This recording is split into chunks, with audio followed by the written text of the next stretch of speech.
Hello and welcome to the African News Network. I'm Cynthia Nivyoandi. Today we look at how big elections are changing the world in 2024, diving deep into the seismic shifts and subtle swings happening across the globe. This year, more than 80 countries, home to about half of the world's population, are staging national elections. It's a showcase of democracy in action, but it's also revealing some trends. From accusations of election rigging and rampant disinformation to the suppression of opposition, the electoral landscape is as contentious as ever. Let's take a closer look at the key elections shaping our world. We'll start in Africa, where several pivotal elections have already made headlines and more are on the horizon. In South Africa, the African National Congress faced its toughest challenge since the end of apartheid.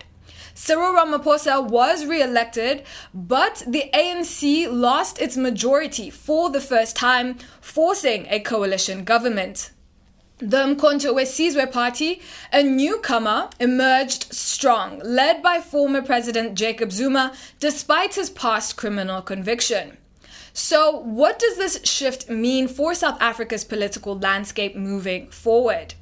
This dramatic shift suggests a significant realignment in South African politics. The ANC, the long dominant force, is now forced to share power, notably with its biggest opposition, the white-led Democratic Alliance Party. This could lead to a more diverse policymaking and a potential increase in political accountability given the coalition. Zuma's resurgence, despite his legal issues, highlights deep-seated divisions within South African society and a yearning for the days of more populist, charismatic leadership. It also raises questions about the stability of Ramaphosa's presidency and the ANC's future unity. Moving to Chad, Mohamed Idris Deby won more than 60% of the vote, cementing his rule after taking power following his father's assassination in 2021.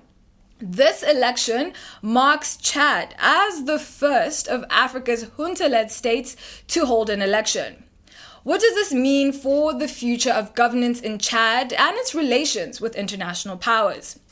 Deby's victory, while significant, does not necessarily translate to a fully democratic transition. Observers have raised concerns about the fairness of the election process and the lack of genuine political pluralism. For Chad, this could mean continued international scrutiny and pressure for democratic reforms. It also highlights the challenge of transitioning from military rule to a more democratic system in a way that is perceived as legitimate by the Chadian people.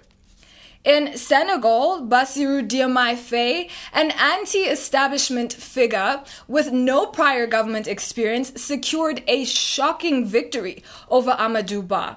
With a wave of youthful support behind him, Faye's win signals a desire for change. But can he deliver on his promises and steer Senegal in a new direction? His limited experience is both a strength and a vulnerability. It allows him to present himself as a true outsider, but also raises questions about his ability to navigate the complexities of governance. If Faye can effectively implement his agenda, it could inspire similar movements across Africa, demonstrating that anti-establishment candidates can bring about change. Looking ahead, there are several other key elections to watch. On July 15, Rwanda takes to the polls in both presidential and parliamentary elections. Incumbent President Paul Kagame is expected to maintain his leadership and runs against two opposition candidates.